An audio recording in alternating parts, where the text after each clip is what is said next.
Yeah, good evening, everybody, and a huge warm welcome to everybody here this evening, Maritzburg, and also let me just extend a welcome up to our audience up at the Avenues Coffeeberry in Hilton. Maritzburg has a little city with a very proud cycling history and tradition. We've produced the odd champion of our own. I think obviously the most notable world champion in Greg Minnaar. And then I think we can claim Barry Stander, the late Barry Stander, because he did cut his teeth here around the hills of Maritzburg, really, essentially. So we've had, and a couple of other really big names have emanated from this town, and really we have a proud cycling history. So this is a once-off. We normally have a True Story Tuesday, but when I had the opportunity to have Phil, it became a True Story Wednesday, because this is what he was available to do. So I'm beyond excited to have a restaurant packed out this evening. Thanks, Maritzburg, and all the cyclists for showing your support. And then to the guys at the Avenues, we had so much interest in listening to Phil that we've got a pretty much full house at the Avenues as well, which is pretty cool. So welcome everybody at the Avenues. This doesn't come about easily. We came out the ravages of lockdown, and to now have two restaurants, both flying at full capacity, is a real treat. And I just want to thank my staff and the huge team that goes in with this and putting this all together. So thanks very much.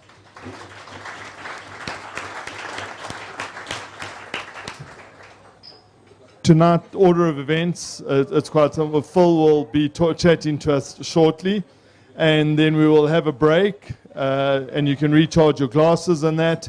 And then we'll have a question and answer session at the end and wrap the evening up. So I just want to give you a heads up with future speakers, and to please keep an eye on social media to watch, but very excited to announce our next speaker for June, on the 14th of June. And I'm just giving you a heads up because this hasn't gone out on social media or anything yet, but it is Neil Breitendach from Prime Circle. So he'll be coming to tell his story. It's taken me a few years to get him here. So I just want to give you guys a heads up. If you jump onto info@Coffeeberry right now, you can start reserving your tables. If you get a rude email back from my wife, I haven't actually told her yet, but I think she's going to get swamped. She does an awesome, sterling job of organizing the bookings for these evenings. So that's something to look forward to. And then, to get on to a little bit about our speaker this evening. He was born on the 11th of August in 1943 at Bebington on Worrell, I think, or Worrell on Bebington in Cheshire in England. That, to my calculations, if I did my maths right, makes him 78 going on 79. Is that right? So that's pretty cool, pretty good. And now the saucy bits and the sort of truth comes out is that Phil was actually a very keen amateur cyclist and offered a pro contract, which he turned down. Can you believe it? And he turned it down because there was another guy niggling his status in the peloton. The guy, I think you might have heard of him, called Eddie Merckx. So because Eddie Merckx was beating him and he couldn't see his way to beating Eddie Merckx at the time, he decided on a career in journalism may suit him better. So I think pretty good call. So well done for that, Phil. And then during these times, Phil supported himself by working at the local zoo, and that's where he got his love for animals. And also, he once rode his bike into the back of an elephant, so we're pretty lucky to have him here. And then also, which led him to his love of animals, and also he has a deep interest in Africa and Africa's wildlife, has an interest in a game lodge, but he'll give us more information on that. So what can I say? You decided on journalism, and the rest is history, so please put your hands together for Phil Liggett.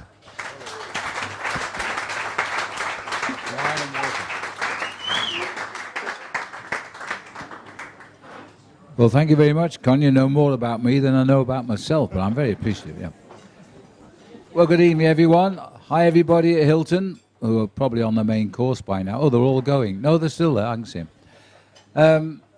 So I only got a few hours' notice. How long did you give me, Debbie? Anyway, it doesn't matter. I'm delighted to be with you. My last visit to Peter Marisburg was far more painful. I was on a ride from Little Switzerland via Escort and Nottingham Road. And we finished at Mr. Price at 6 in the evening. We were 5 minutes early.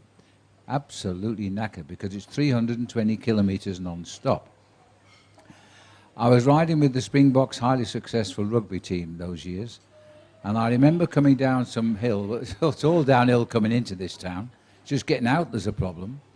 And I climbed out up this hill, and at the bottom of the robots I saw this huge rugby player lying like a beached whale under a tree with steam rising off him. And I said, mate, I'd love to help you, but I'm so knackered I couldn't, so I just rode on. Left him there. Yeah, you could play rugby, but you couldn't ride a bike. Neither could I as a company. Well, Con, you're absolutely right. I started cycling because I could do nothing else. And to this day, I still can't swim. I've owned a boat for 35 years, but only my friends fall in.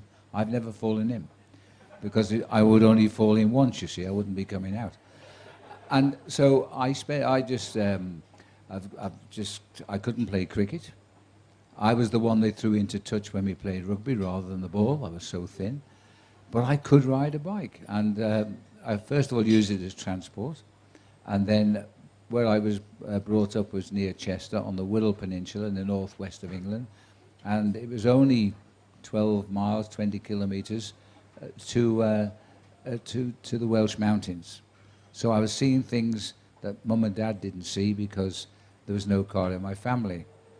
And I saw all these other cyclists who were quite good, and I wanted to be like them. And then the ambition swung to being a pro. So I started out as a zookeeper, no money in my family, no car in the family, so I never went to university, so no zoology degree either. So I thought, well, I'm not going to shovel shit all the rest of my life in a zoo. So I'm going now. You might call it CAC here, I'm not sure. And so I pulled out of the zoo after the elephant broke my bike, and I became an accountant. And I remember saying at the time I wasn't Trish in those days, I said, I'm going to be the most experienced pensioner you've ever met. And it's turned out to be that way. I've done everything now. But I've, including getting my free bus pass the other week, because I just wanted to say I got one. In the UK. So anyway, I became an accountant, but the accountant once called me into the room after I've been working with a couple of years, and he said, Phil, he says, you won't be happy, will you, till you want to be, you want to try your ambition to become a pro bike rider? And I said, yes. He said, okay, we'll keep your job for a year. I was 22, and I said, well, thank you. I won't come back, but I appreciate the offer, and I'm going to Belgium, which, as you know, at the time was the place to go. And I thought I was pretty good until I got to Belgium. And then the fields there, instead of being 40 to 60 strong, were 200 to 250 strong. And there was an English guy there telling me where I should position myself in the peloton. And I started off, and after 3 laps of this race, I was never out the first 6. So I thought, what the hell are they talking about? Easy peasy, this. Then every lap got faster and faster, and every lap I got further and further to the back of the peloton. And in the end, I was dropped by 200 riders on my own. I couldn't believe anybody could have done that to me. The next race I rode, I finished 9th, so I readjusted to the situation. And I got my pro contract, and as you said so rightly, Con, I was up against Eddie Merckx. Eddie Merckx had everything, a beautiful girlfriend, a Mustang car, and boy, could he ride a bike. And since then, of course, he's become the greatest cyclist the world's ever known. But we've also become friends, and Eddie lives in Belgium. He's got every possible accolade Belgium can give him. He's currently a baron, and I went to his house when he was completing 50 years since he won his first Tour de France, and I went to his house and actually was interviewing him for Nederberg, the winemakers here, and I got Nederberg to send him a crate of the finest wine, and boy, was it nice. But I also said, put 2 bottles in for me, which they did. I couldn't get them off Eddie. I said, Eddie, you went to his house, lovely mansion, he lives near Brussels airport. I said, did you get the wine? Yes. I said, well, how many bottles did you get? He said, I don't know, it's upstairs. Because he always says to me, Phil, I don't speak English well enough to be interviewed, we speak French. And I said, no, we don't. Your English is great. So he went up and got the wine, and he rather reluctantly popped the cork on one. It was terrific. For me, South African wines, red wine particularly, is the best. And so we got, you can clap if you like, I mean. So we got downstairs and we sat by him and we talked, and the last shot, and it's in the film, the documentary, The Voice of Cycling, Eddie just goes, cheers, and drinks this red wine. But I told him the story about why I never turned pro, and he just looked me up and down like this. And he said, you, because I said, Eddie, you're the reason I never turned pro, because I could never beat you. And he just looked like this. You beat me. I said, well, that's why I didn't turn pro, you daft sod. Yeah, anyway. But we, as I say, Eddie, totally remarkable, great guy. So life went on, and I started writing about what we were doing in Belgium, because nobody else was reporting a lot of guys who were spending the money. For example, I had to win so much money a week to stay in Belgium. There's no backup money. I just had no more money. And so I was, and nobody's listening, but I would often take a Mars bar in the supermarket, and it was gone before I got to the checkout because I was hungry. That's how I lived, and that's how the boys lived. But then I was earning so much money. Some days I chose to race for the preems, the prizes, on the race. Some days you had to try for a high place to attract attention. But I had to make sure I earned so much money a week, which I did. And I said at the end of that season, and I'd written to a magazine saying, you've got to report these guys, because they're living hand to mouth, they're big bike riders. And it was the same year that the great British cyclist Tommy Simpson was the world champion. Tommy, the only guy at the time to die in the Tour de France, which he did in 1967 on July the 13th, stage 13, and Tom died climbing Mont Ventoux. There was one other guy died earlier, but he had a heart attack swimming in the sea on the rest day, so we didn't count that one. And that was in 1904, I think, or 1905. So I got the magazine. Every Sunday night I sat at St. Peter's Station in Ghent, and waited. You had to reverse charge the call, because I couldn't pay for them. You had to wait 1.5 hours minimum for the call to come back from London. So I may as well have paid for the call after all the coffees I drank.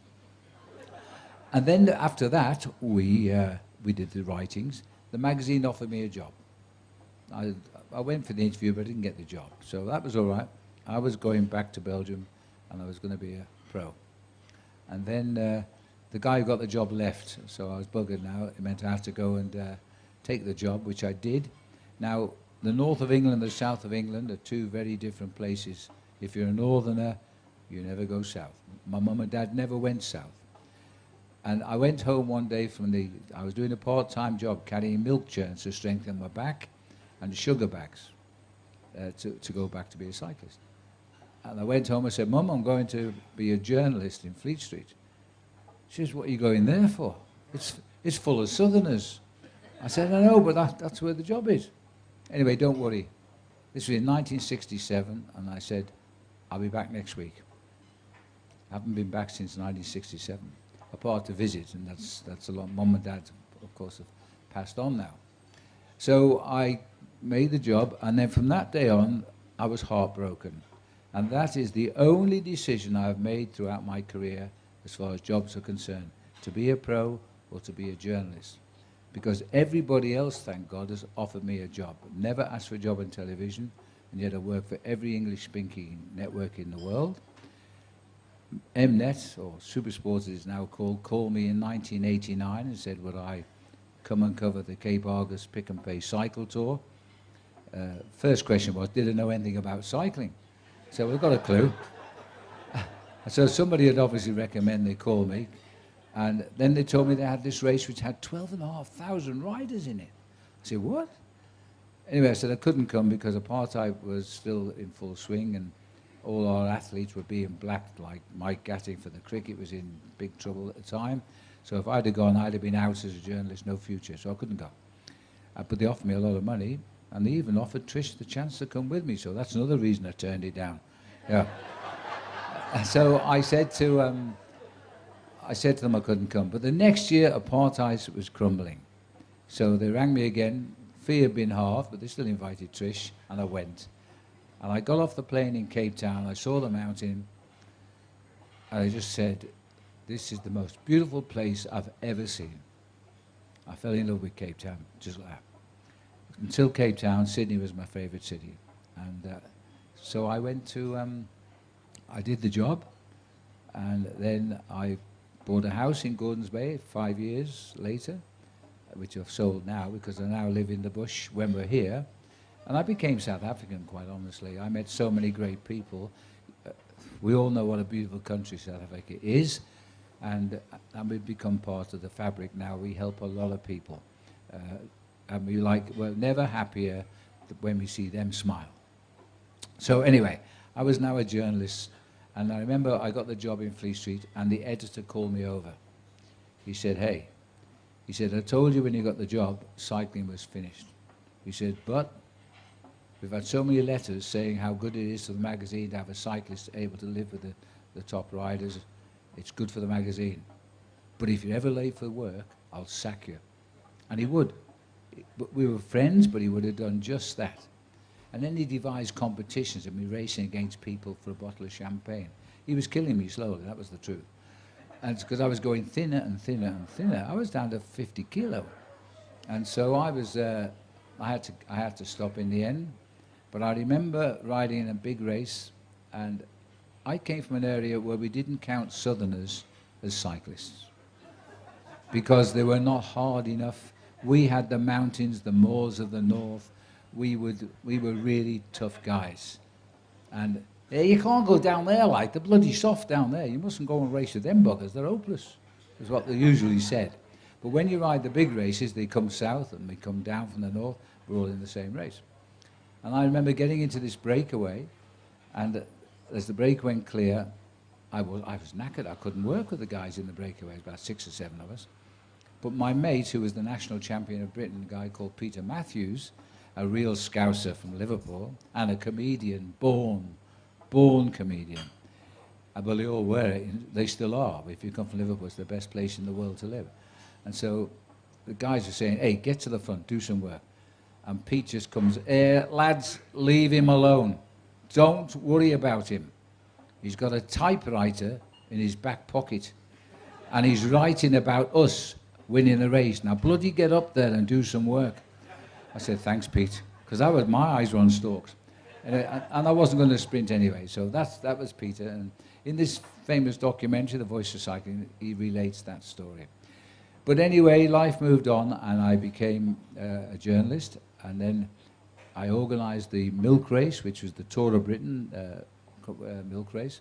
For 22 years, it was 12 days. And we brought the best amateur bike riders in the world to Britain. Eventually, we got some South Africans there. It was a bit of a struggle. I brought the first Americans there. And they won the race in '83 as well, when they were virtually unknown. And that race became the best amateur race in the world, and it became world famous. And then it helped me because I became vice president of the international organisers in Switzerland, and so it went on. I still hadn't asked for any of these jobs, by the way. I'm just rolling on happy. Mum always said, you're not like other boys. I didn't know what she meant, but that's what she said. She was right about one thing. I did step aside from, I didn't play football, and as I say, I still can't swim. So I went on, and we did the milk race, and during the milk race, Trish became, don't fall asleep, love. Oh, you're listening? Right. Trish became my wife, and that was precisely now 51 years and 1 month ago, which is killing me. Plus 2 years of illegal inhabitation, because we couldn't afford 2 flats. And Trish, well, she was an Olympic ice skater. She skated in the Olympic Games, and that's how we met. I hit the back of a police car, broke my collarbone, police car's fault. And Trish happened to be in my side. I didn't know she was in the club. I saw her in the club room one night, and the boy said, this guy's broken his collarbone, could you bring him to the club room? And when I find that guy that suggested that, I'll bloody kill him. Because we got married on the strength of that. Yeah. And so we're great partners together, though, and we do everything together. We both have like minds on conservation, particularly here in South Africa and in Australia, where we work very deeply with the koalas. After the fires of 3 years ago on Kangaroo Island, we lost 25,000 koalas died on the island, and we rescued, I say we, I didn't do a bloody thing apart from help, but 13 golden babies. We rescued these 13, we call them the golden babies, mum and dad that burned up. And just about now, these babies are now fully grown. And as soon as the eucalyptus trees grow back, because they're burned down, they'll be going back to where they came from, and we'll regenerate the area. I don't know how I diverted so quickly to Australia, but there we are. I am ad-libbing this, but you might have guessed this by now. So after we did the... After we did all the cycling and the milk race, and I became a journalist, and the milk race. Now, the milk race was crucial as it happened to my career. First of all, the organizer suddenly asked me out to lunch. I didn't really know him at all. And I was working in Fleet Street. I'm very happy. And he said, what are you going to do with your future? I thought, what are you talking about? I'm happy where I am. What are you talking about? I've never had any ambition at all in my life anyway, so I was happy in Fleet Street. So he said, well, I'm going to go around the world. I've done the milk race for 7 years. I'm buying a Landy, and I'm going around the world by car with his wife. So I'm moving on, and I want to recommend somebody that could do the job. I don't know what he saw in me, because all I'd organised in my life was a 10-mile time trial in Liverpool. Now he's asked me to organise the biggest amateur race in the world over 12 days. Anyway, I remember the interview was set. It was in March 1971. No coincidence, March 1971 was the year we got married. And so we cut short our honeymoon. I was still racing, so Trish drove all day, and I rode my bike through the Welsh mountains all day, but he gave us peaceful nights because I was knackered. And so we... I'm glad you got a sense of humour. So when we got back, we rushed back. We cut short our honeymoon from the Welsh mountains. And I put my suit on. And you'll never see me in a suit normally. I put my suit on. And I was going to the door, and the phone rang. I picked it up. I said, hello. And it was the boss of the Milk Marketing Board, who was the sponsors of the race, and was due to interview me, I thought, that morning. He said, where were you? I said, I'm on my way now. Got my suit on, about to get up there. It was yesterday.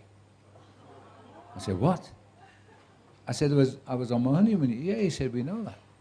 He said, well, look, the chairman was here. There won't be an interview now. You got the job. So that was it. So I took my suit off.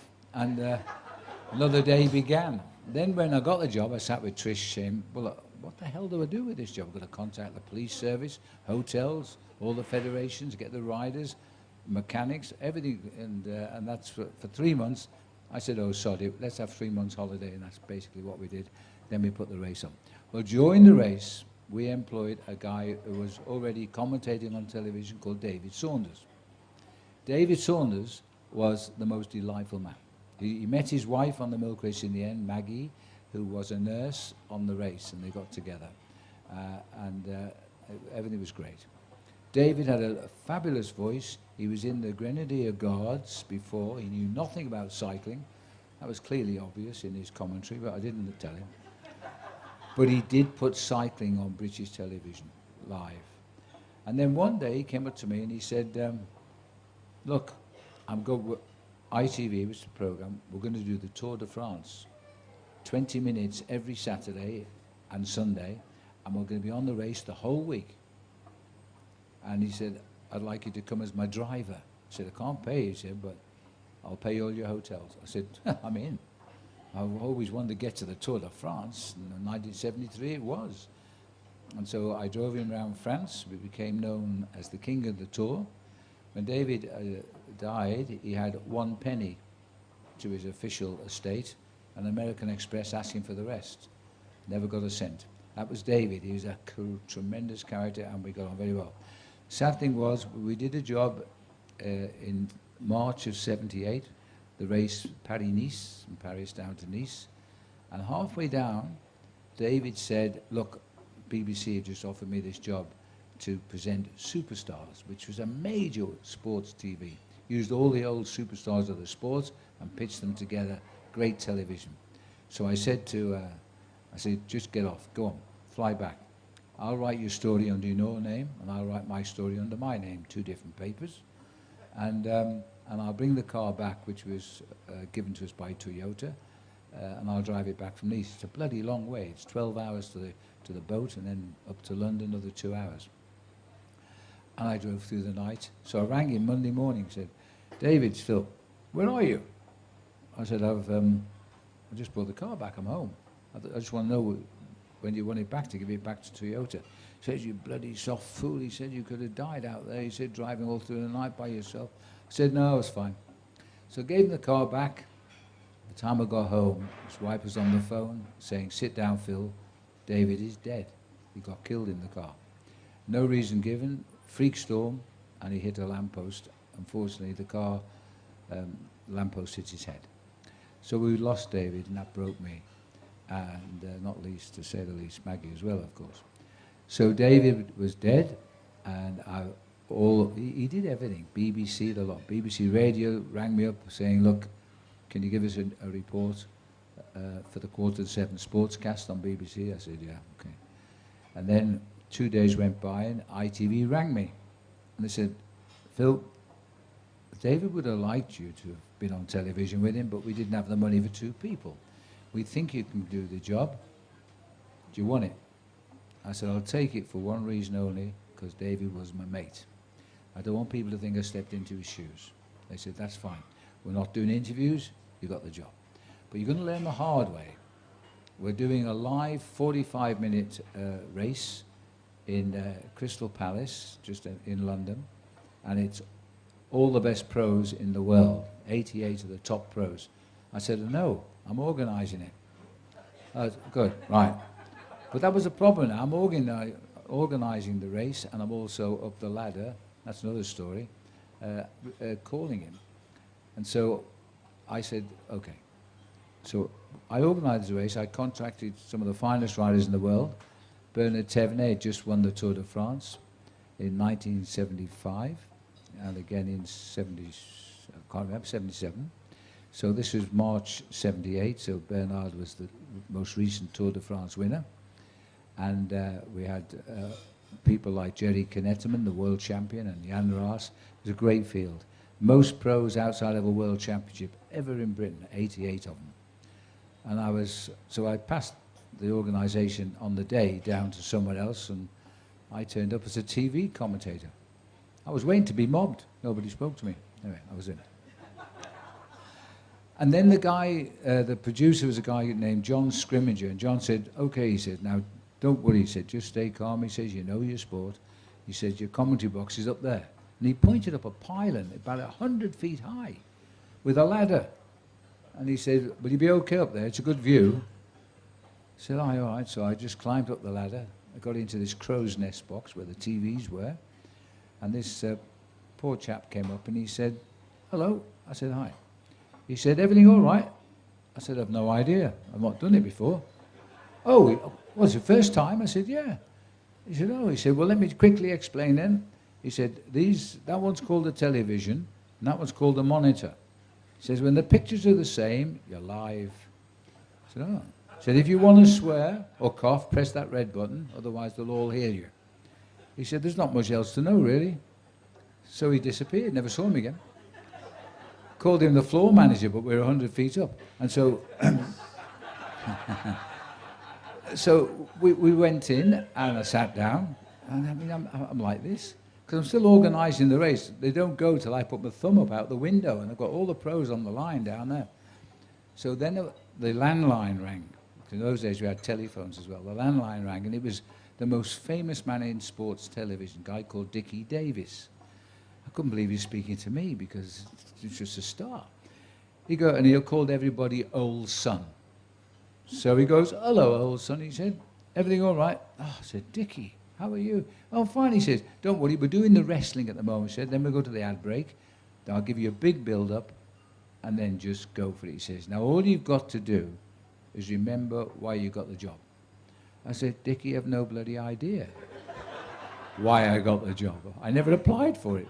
He says, because they liked you. He says, don't start changing your accent, don't start doing anything. You know your sport.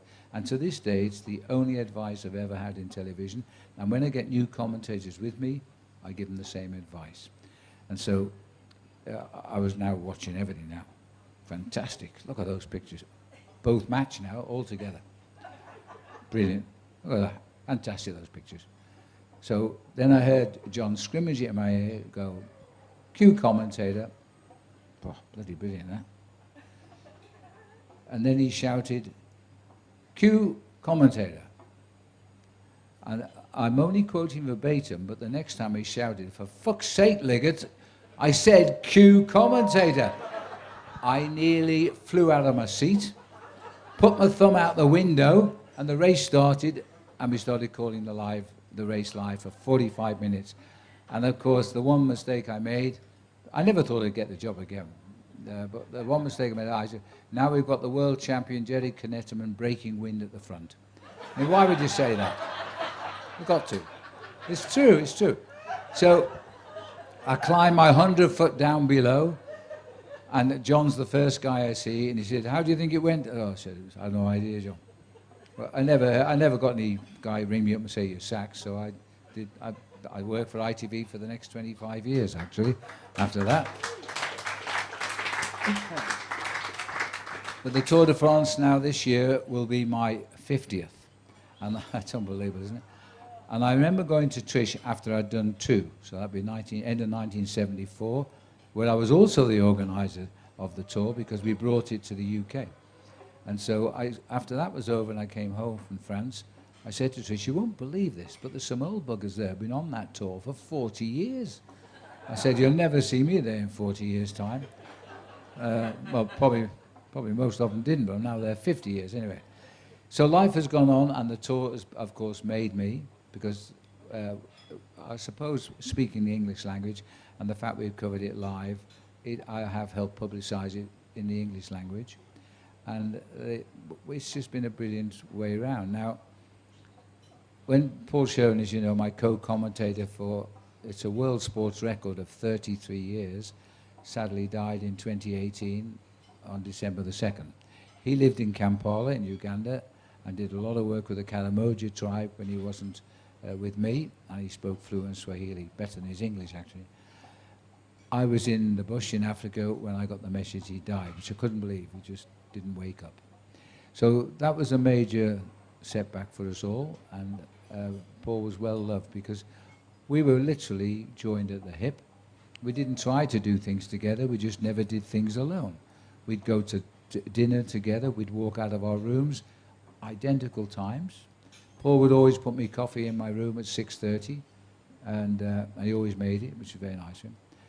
And we just had some great fun, but we were very close. But anyway, during the tour coverage, when he first joined me, he was an ex-pro of 10 years. He rode the tour 7 times. But he'd been immersed in the French language for 10 years, and he couldn't remember his English words. So he kept saying, what's this word mean? What's this word in English? But we couldn't speak.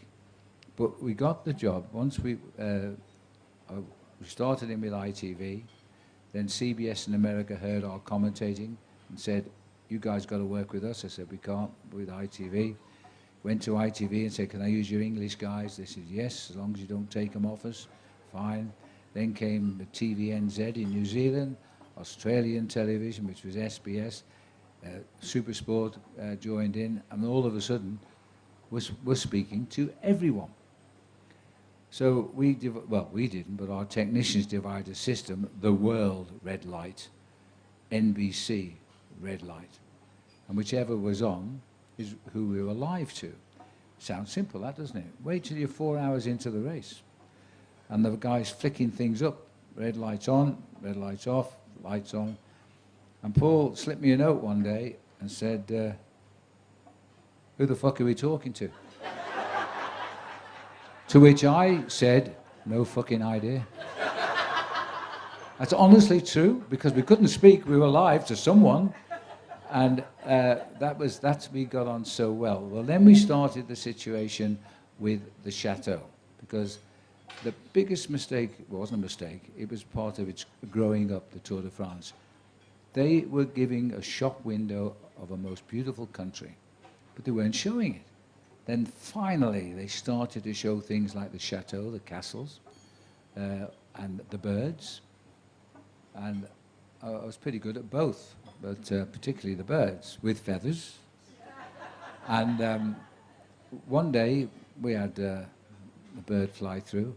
And I said to him, "What do you think of that, Paul, a black kite?" He goes, "Yeah."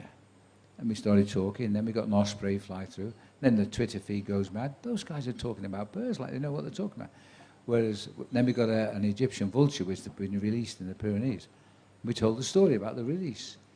I heard the English commentator next door, which Trish told me about, saying, "That's a big bird." That was the end of his instruction on the vulture.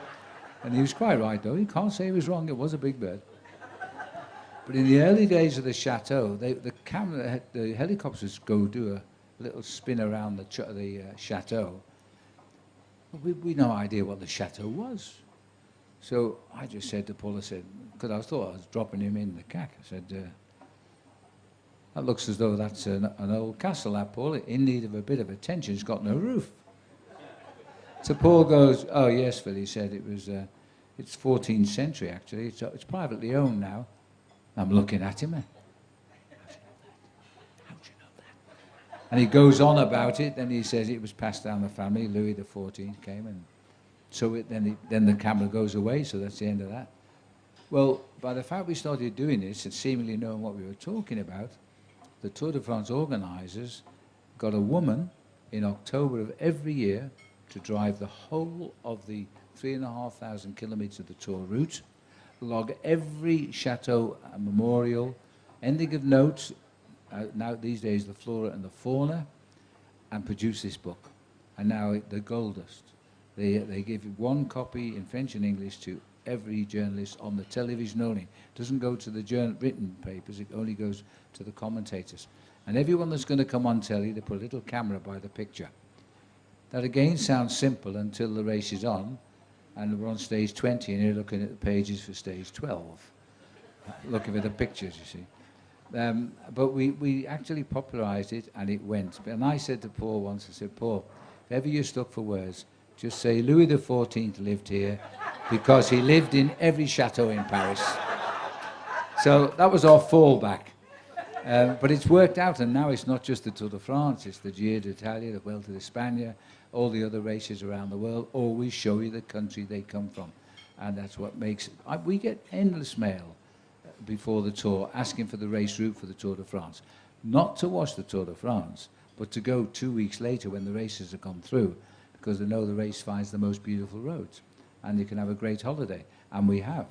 Well, we haven't had a great holiday, but the roads are beautiful. And Tour de France is very special. And sadly, Paul passed away, which was devastating to say the least, because we used to make, 3 weeks on the tour, it gets a bit hard. So we are, shall we say, a little bit silly at times. Paul's always the driver, because he can't stand being a passenger. He's a knob fiddler, and I hate that. Plays with the radio, the windscreen wipers, up and down. Drives me crazy. We got blown up by the Basque separatists, ETA, in Horribia, near San Sebastian. I just parked the car, and it was in the square, and it was about 5 to midnight when I came in, said good night to everybody, went to my room. Within seconds, the sound man was banging on the door, saying, Phil, we're not joking, your car's on fire. I said, yeah, right, well, I'm in bed with no clothes on, so bugger off. I thought he was joking, but he wasn't. They put an incendiary device under the car. They'd taken it out along with 5 other cars. I remember this poor girl, about 18, who 2CV had just rolled into the hotel foyer on fire. The hotel turned out to be superb. It was a country hotel with great people. The Basque people are particularly nice people, but they're not crazies. And they said, we know who's done this. The police came, everybody, they served tea all night to everybody. And the great news was that Paul Sherwin had left his 50 DVDs in the boot of the car, and they'd melted, every one of them. I was so happy about that. The bad news was my Olympic accreditation, because this was 1992, to Barcelona after the tour finished, was also in the car, and that it takes 2 years to get an accreditation to Olympic Games. It just gone up in smoke. But because the event was held in Spain, it took 48 hours before a Spanish journalist said, just go to Barcelona, Phil, your accreditation is waiting for you. That's how fast they moved because of the embarrassment. And so I've been lucky enough to do 16 Olympic Games. The last one this year was from London. Unluckily, I work for Channel 7 Australia. So at 5 to 11 at night, my taxi driver took me to work, which was a studio. I did live crosses at 1:30 in the morning, started commentating at 3:30, put the mic down at 9:30. He got me back home at 11 a.m. So I was getting slowly downhill on that one, but at least it kept the presentation going. And the COVID has made us all see things quite differently in many, many ways. But I did the 94.7 this last November from my kitchen. Don't tell me you heard it. Oh, God.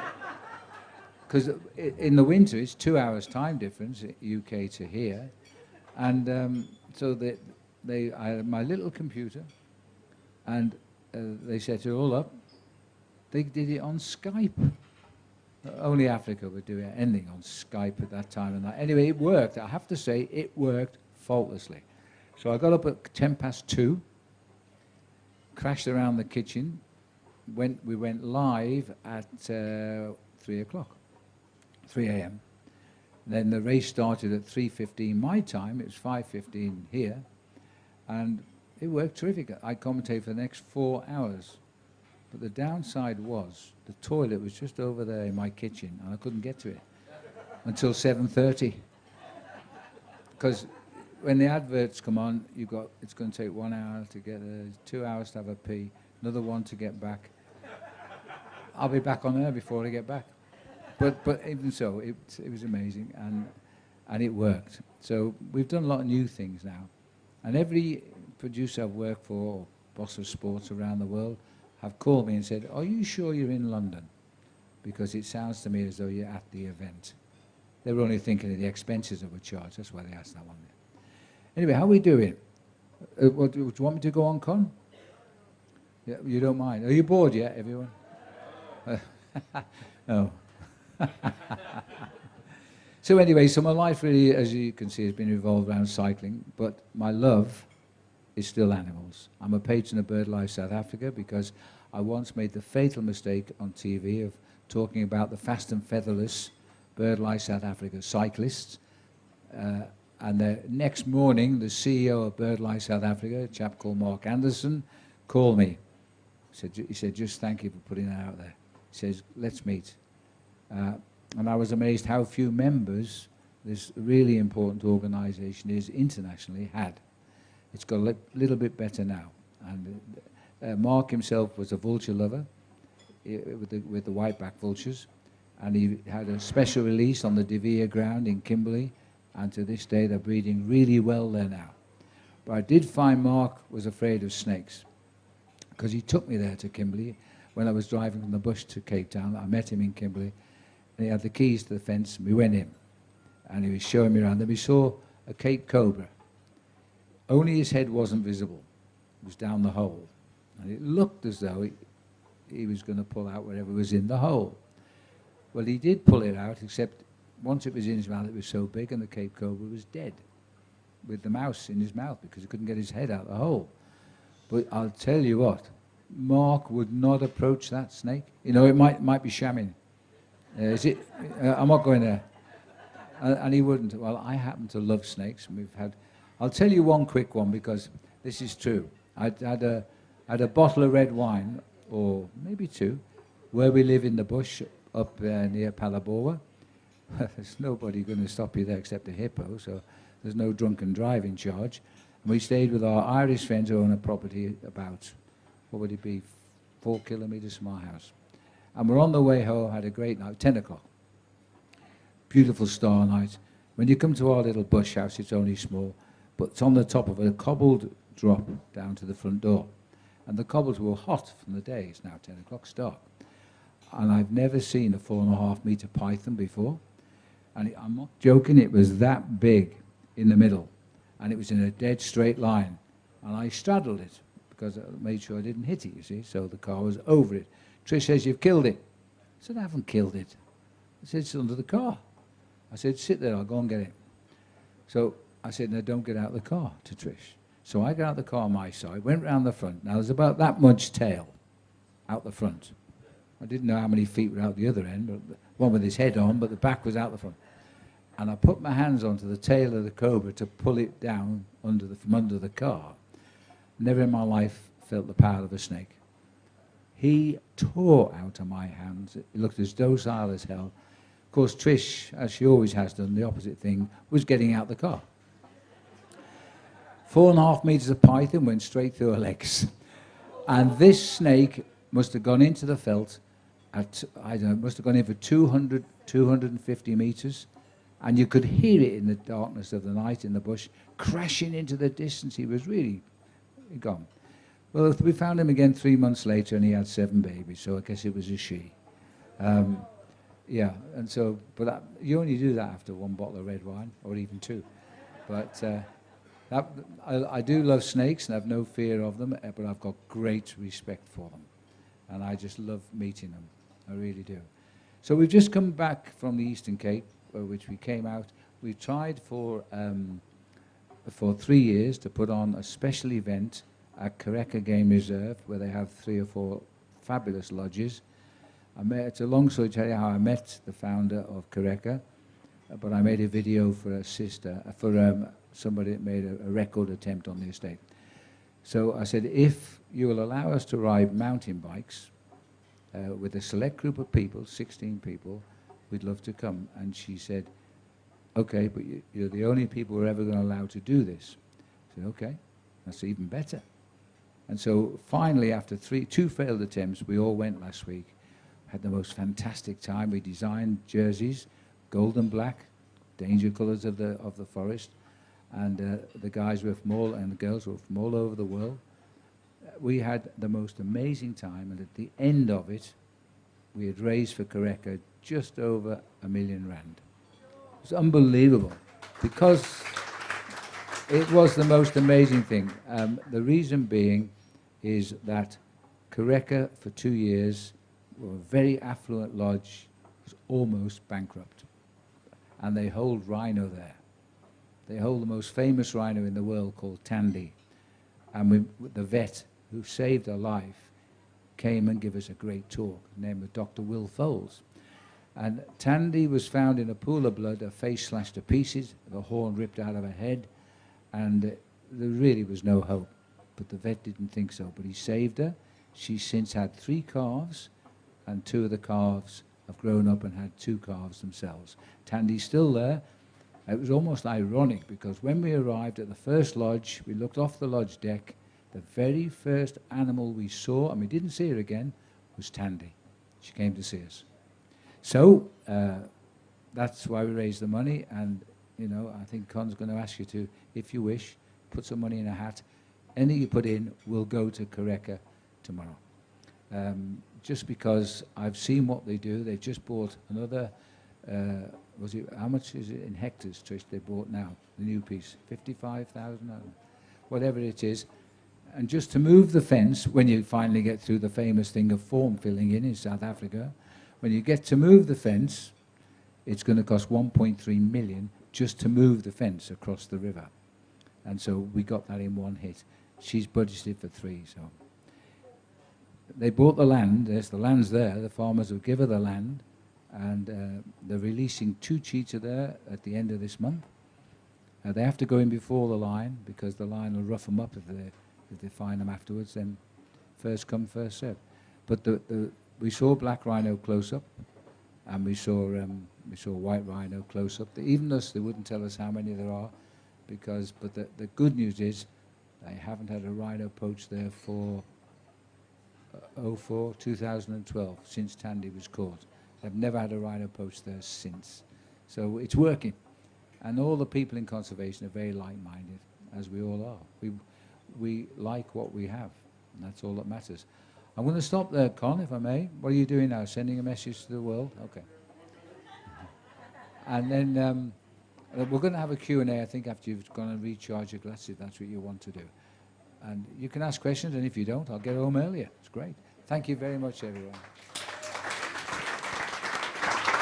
Thank you so much. That's amazing. Lovely story, and really thank you so much. But we're not over yet. We're just going to have a short break, recharge your glasses, because Phil is going to come back and we're going to have a question and answer session, and we're going to have obviously a presentation at the end of this. What cycling event is not complete without a presentation, so we'll do that. But I'm going to hand around that hat that Phil was talking about right now. You know, to get somebody of this caliber up here addressing us in Little Maritzburg is like a miracle. And then they do a lot of work for wildlife. So everything, you know, and Phil doesn't charge us a cent to come here. We don't charge you guys a cent. An amazing evening. I think let's fill up this jar for Phil and his efforts at wildlife conservation. So I'll hand it over. Just relax for about 20 minutes, and then we'll carry on with the question and answer session. Bear with us. Thanks so much.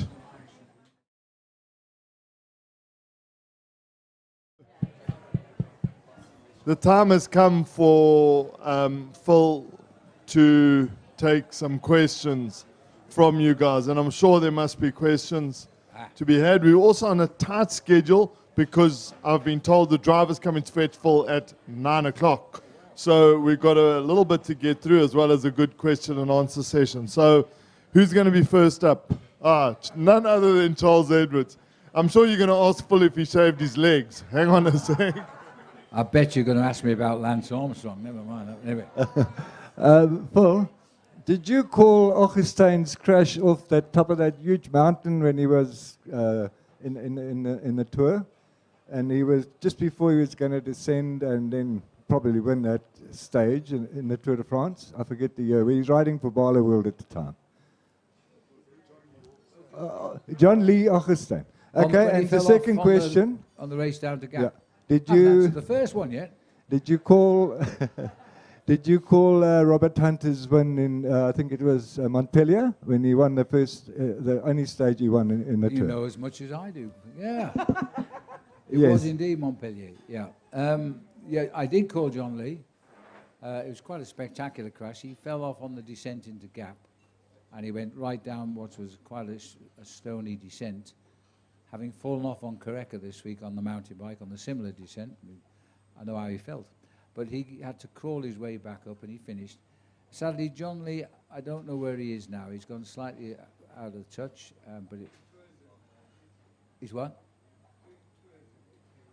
Is he? Well, he's going to be busy this week then, because Friday starts the Giro d'Italia. I wish him well. He's a nice guy, actually. I know he's had a few problems, but he was a darn good bike rider. As far as Robbie Hunter's concerned, I'm delighted to say that Robbie, who was the first South African to win a stage of the Tour de France, and it was in Montpellier, he is going to join my commentary team for America this year on the Tour de France as a reporter. And so it'll be nice to make friends with him again. He speaks 5 languages, Robbie, you know. He's married to a Swiss girl. No, it's not. It's unbelievable, really. He's be okay with his Cape Town. Well, he started in Cape Town, though, didn't he, Robbie? I don't know. I better find out before I speak to him on the telly. But he speaks Afrikaans, of course. He speaks English. He speaks French. He speaks Spanish, and he speaks Swiss German. So a very talented boy. So I'll talk to him in Afrikaans. Okay, cool. That's your time's up. But who's next? Right. I know that man's name is Alex. Is that right, Alex? Yeah. Oh, wow. Been a troublemaker since I came in the room. Alex, here we go. Thanks, Phil. I'd just like to ask you, you've commentated on the Tour de France for many, many years. You've met many cyclists in your time. First question, who was your favorite cyclist that you sort of came into touch with during those years? Yeah, most people normally ask which is my favorite Tour de France and my favorite cyclists. The one thing I've always regretted is that I haven't spent much time on the Tour de France riding the mountains I talk about because there's no time. I did ride with Barry Hoban, who was the great British cyclist. He won 8 stages of the Tour de France. And that was fun. But I'll tell you one little story I did ride. Stephen Roach, when he won in 1987 for Ireland, Stephen did the triple, which only Eddie Merckx has done before or since. That was in 1974 for Eddie and 1987 for Stephen. The triple is the Tour de France, Giro d'Italia, and the World Championships. And the year before he did that, he finished 3rd in the Tour de France. And that year, we had the rest day on top of Alpe d'Huez, which is a 16-kilometer climb and a very unforgiving climb, but it's a great place to rest day because you're on the top of the world. Except that Stephen saw me the night before for some reason and said, hey, he says, now then, he says, would you like to come riding with the lads tomorrow? I said, don't be silly, Steve, we're on top of a bloody mountain. No, he says, we go down in the cars to the valley, and then we ride the valley and we come back up in the cars. I said, I'm in. So he got his bike off his mechanic for me, his brand new bike, and he gave me the bike, and I had cycling gear off somebody anyway. So we get in the cars, and we descend Alpe d'Huez down to the village below, which is Bourg-d'Azon, and we get out. I hadn't even got my shoes on before they'd gone. So they were only, you know, it's a warm-up ride, it's a rest day. Now, because they had the yellow jersey on the team, a guy called Jorgensen, he was in the team. And by tradition, the sponsor newspaper L'Equipe always find where the team is, and they have a big spread of French breakfast. Get them in there. Next morning's paper is the leading team of the rider having breakfast wherever they are. So I'm in the team. I'm dressed like they are, sort of. And we start riding. The valley road towards Grenoble, it's a very beautiful valley road. But left and right are the biggest bloody mountains in the Alps. Col de la Madeleine, Col de la Croix de Fer, Col de Glandan, they're all there. And I was talking away with Jorgensen, and first of all, we stopped. Well, first of all, the people come alongside us as we're riding along. And I, believe it or not, actually look like Eddie Merckx. I had it all my life when I was living there, and I kept telling them, I'm not Eddie Merckx. And in the end, I said, oh, bugger it, give us your paper. Eddie Merckx gave it back. This is what I did on this ride, because the cars were just stopping alongside me. So then the journalists from L'Equipe stopped the team, put them into the garden, this lovely hotel, and there was all the orange juice and croissant and everything. So we had a nice breakfast, then we're off again.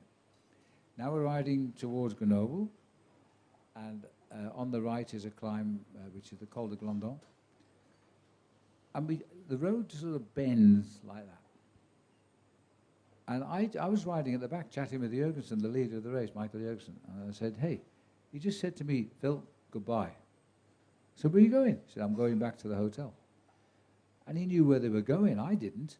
So he just turned around, went back down the valley towards Bourg-d'Azon. I'm at the back now, by myself. They split. Instead of going towards Grenoble, they made this right turn. And within seconds, it goes up like this. Then it goes like this. Then it goes like this. Then you're on a plateau with a big lake. And then it goes round the lake and up again. It took me approximately 400 meters to be dropped. Because I couldn't see that. I said, what the bloody hell? I was really breathing hard. And Paul Sherwin, just got 1 year or so after leaving the tour, these were all his mates. And he was dancing on the pedals up the bloody climb, and I was by myself.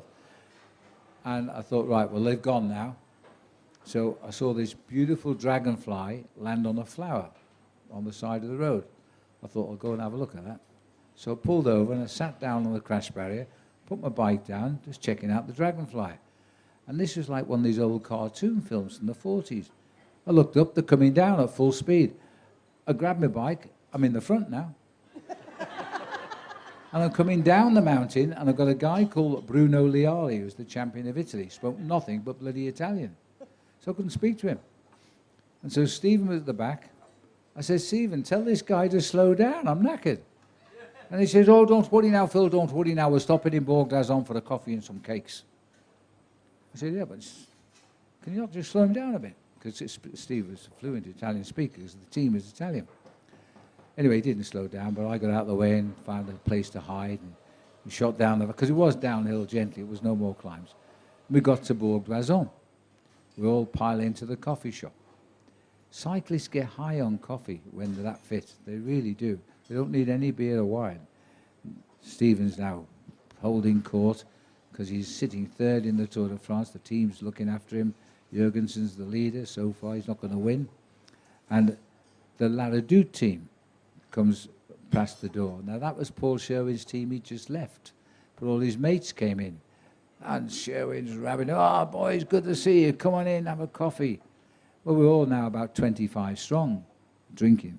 Everybody wants autographs and stuff. I was still Eddie Merckx. And then we went... then Stephen has it, because he's now high on 2 cups of coffee. He says, now then, boys, he said, I've got an idea now. He said, let's ride to the hotel. I said, Stephen, the hotel is on top of Alpe d'Huez at 5,000 feet.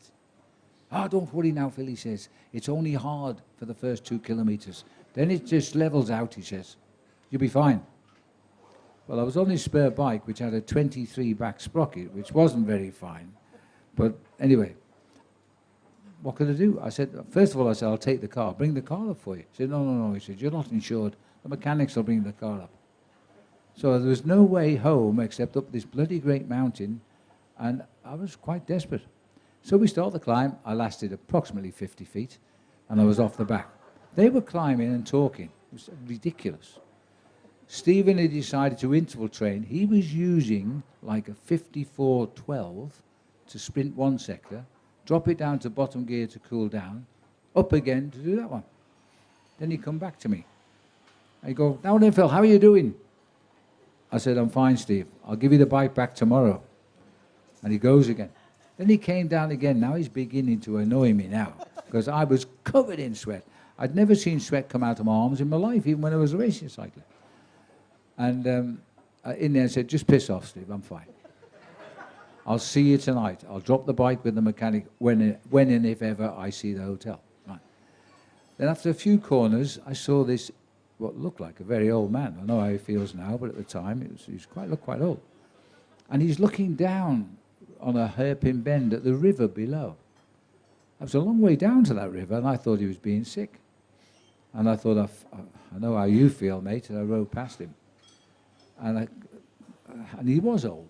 Anyway, we went up the hill. About 2 corners later, he comes past me. He was Italian, but he's speaking to me in French. And he was telling me, he said, do you know this is the hardest road in Europe? I said, I don't wish to know that. And then he says, I've got to go. And he rode away from me. Then I got 3 kilometers from the top in the village of Wes. And this girl came up. Now, we'd seen this girl. She was from Rochdale, in very close to where Paul and I were brought up. And we'd been speaking with her in Luchon in the Pyrenees. Now we're in the Alps. And she turned up on this corner with her mum. And she goes, hello, Phil, how are you doing? I said, what are you doing up here? Oh, we've just come up to see a race. I said, great. I said, she said, would I like a drink? I said, I'd love one.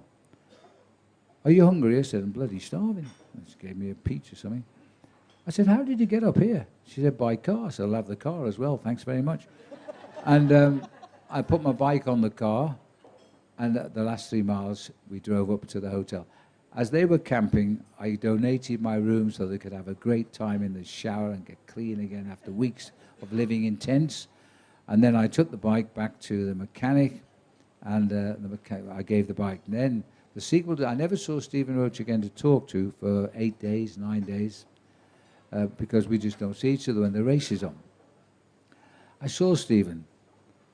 I think it was probably at the time trial, that's why I saw Stephen. And he says, I said, by the way, did you ever get the bike back, Steve? Oh, yes, he said, it's fine. He said, but there was a problem, he said. I said, what's the problem? He said, that was a brand new bike, you know. I said, I know. And then he said, well, the mechanic put it on the top of the car. When they descended Alpe d'Huez, because the start next day was from the bottom in Bourg d'Oisans, a tree branch took the bike off and smashed it to bits. He'd never ridden it. I said, I'm bloody delighted. And that was the story. So it really did get swiped off the top of the car. I'm not sure it quite answered your question, Alex, but that's about as close as I come to guys. I mean, there are lots of guys with great personalities on the tour. Miguel Indurain is a guy that's very quiet temperament. If he walked in this room now, he'd probably be at the top end. He'd sit down. You wouldn't know he'd come in the room. But he's a lovely, lovely guy. I'm not sure it quite answered your question, Alex. Well, that was interesting. I'm not talking.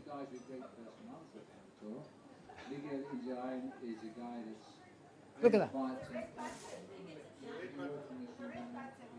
This is extra.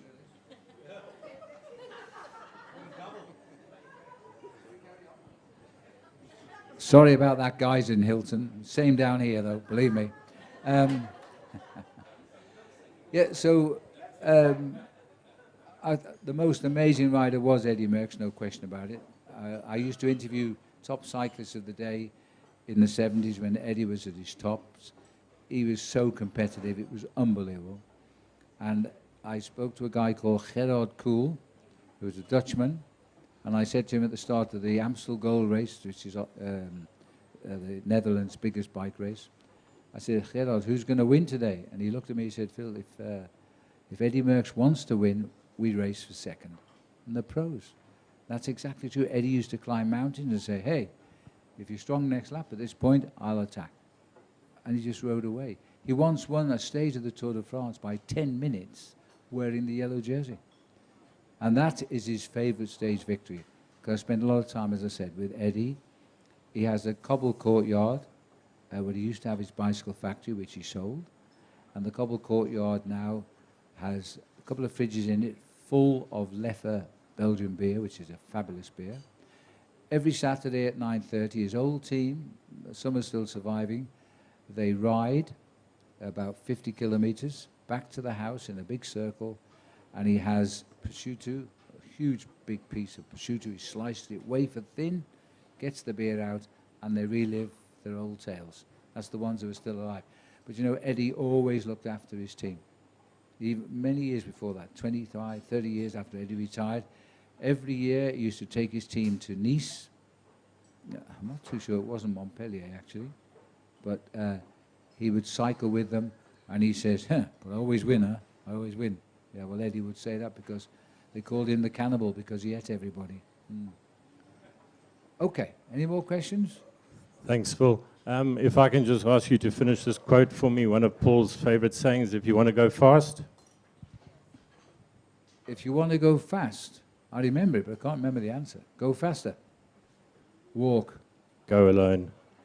Go what? Go alone. Oh, hell. Yeah, well, we put that on his wristband after he passed away, yeah. Okay. You should remember that, Alex. I feel bad now. If you want to go fast, go alone. That's right. I'm sorry, but I'm going to have to call the questions there. This time that the drivers come in is looming quickly, and we've got some formalities to get through. I'm going to pinch a question on behalf of everybody.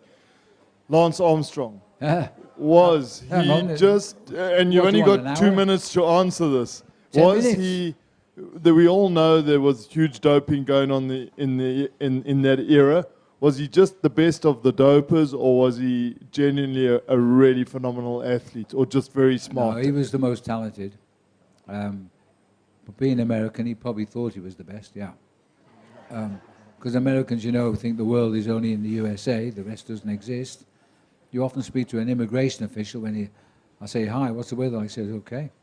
And I said, I was terrible in London. I ain't never been to London because they never leave the USA. Most Americans don't have a passport. That's absolutely true. In fact, Barack Obama had to get one when he became president. Never bothered. Now then, I was misinterpreted in the press many times. People hated me. Well, the journalists did. But the basic is that Lance went to his team. Well, I now know all this with hindsight. Went to his team and said, guys, if we're going to be competitive in the Tour de France and aim for the win, we have to take drugs. And if anybody in the room doesn't want to take drugs, leave the team now, because you ain't going to ride the tour. He's not a nice guy in real life, Lance, and I know him pretty well, to say the least. But I hosted his gigs around the world to raise money for cancer. And he raised $600 million for cancer. And I know he took his million out for himself, because that's how he existed, with his jets and stuff. And I used to fly on his plane. I got a working man's wage, and when I was offered a rise, I wouldn't take it, because I saw the cancer survivors. I saw how they came to me because all on with the souvenirs, and they wanted to talk to Lance. And I knew that the minute Lance had finished the Q&A, which I handled, he was going to be through that side door, black screen limo, straight out to the airfield. He'd be back in Texas before they left the hotel. So I had to phrase the questions and get the people up before Lance left. And when I said, just before you go, Lance, I just got a question. I could see his eyes change when he looked at me, because he couldn't escape now. And I remember on one occasion, where his actual surgeons were there too, who did the operation. And Lance was dead. They told me so. Surgeons once came up to me and said, Phil, you keep saying on television that Lance had about 30% chance of life. He said, we operated on him and gave him 0% chance of life. They told me that. So he was a fighter. Lance himself told me that when he was starting to feel a little bit better, when he was coming out of the chemo and everything that goes with it, the operations, because he had operations on the lesions on the brain. Yeah. I saw his x-rays with the marks on the lungs. They were terrible. And he said to the doctor, can I go for a ride? And the surgeon said, if you can go for a ride, then go. Lance said he rode 5 miles, and he sat on the sidewalk and just cried, because he had no idea how he was going to ride back 5 miles. But he's an extraordinarily mentally applied character, and he was determined. He knew quite clearly they were all on drugs, and he intended to beat them. His big mistake was coming back, because he got away with it. When he came back, they were going to nail him, and they worked very hard. Even on his comeback, he finished 3rd in the tour. He's not a guy I could ever call a friend.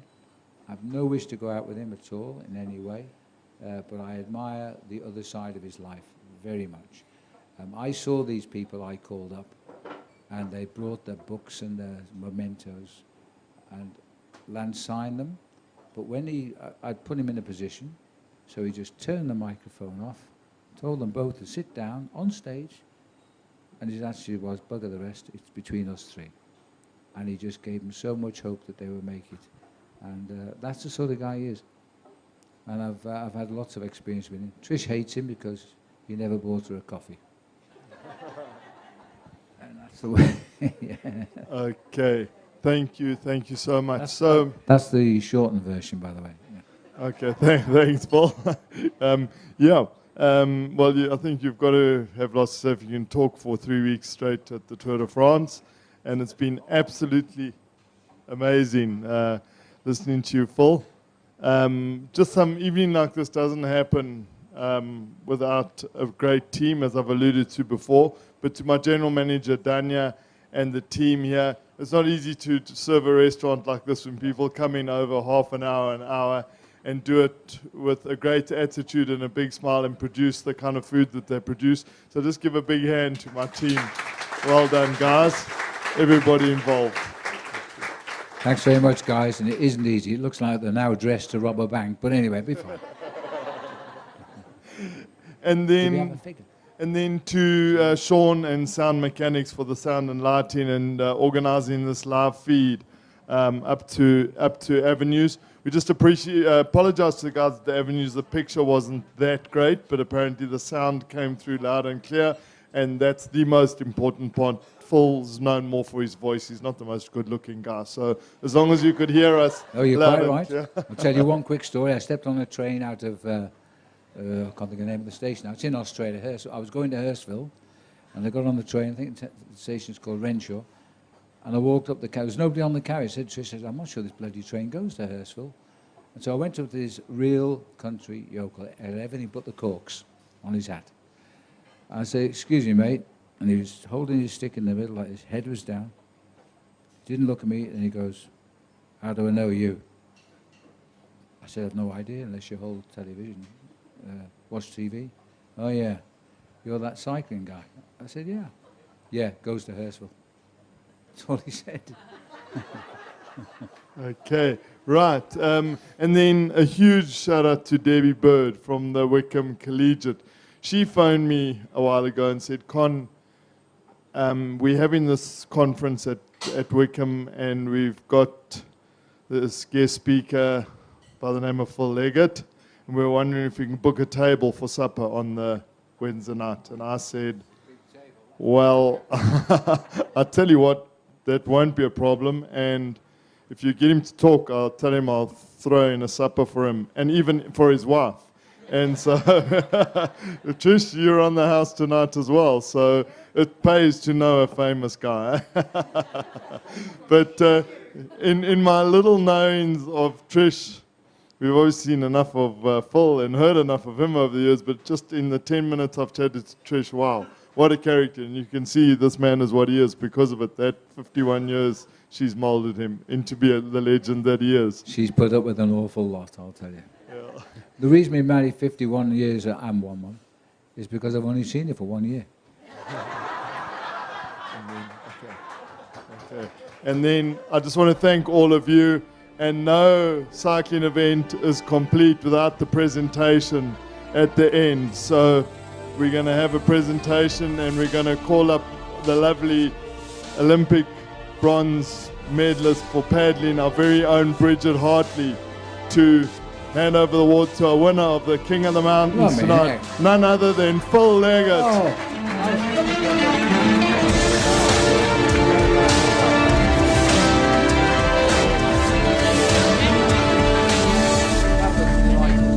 And we haven't got the yellow jersey, but as I said, we're a very old, we have a very old cycling club here, been going along for many, many years, one of the oldest in the country, and we'd like to present Phil with a jersey, a Berg Wheelers jersey. So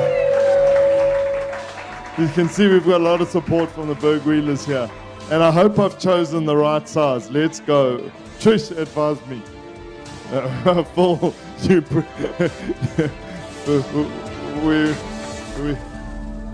we went one size up. Okay, do up the zip, do up the zip. It's camera.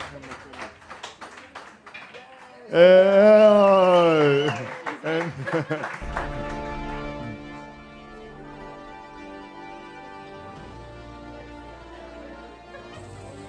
Bridget's very nervous. She's shaking. Trish, does he have this effect on all the women? Oh, there we go. So, Phil, if you want to come round to the front, come round to Bridget. Very nice, lovely. Let's get in a picture here. No, come round here, Phil. Let's get in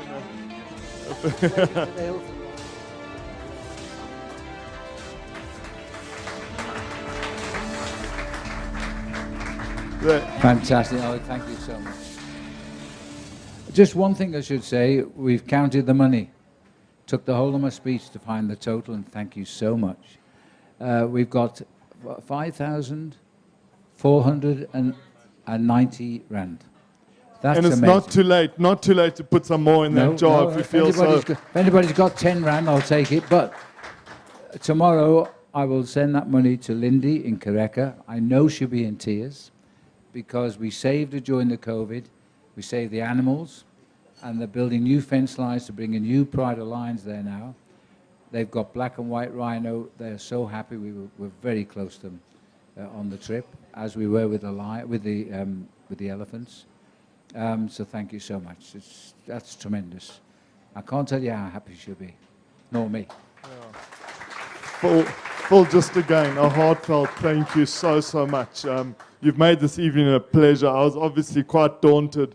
But really, Phil, you've come in with an amazing attitude from the get-go. Phil actually arrived and he said, are all these people here for me? And I said, yes. He says, well, are you sure? If I go around to the tables, will they know who I am? So such is the man, very humble, and you've really made an amazing atmosphere here this evening. Thanks to the Hilton guys for tuning in, and thank you all so much. And have a great evening. The coffee bar is still open. You can get some still stock up with some drinks. Thank you so much. Love it.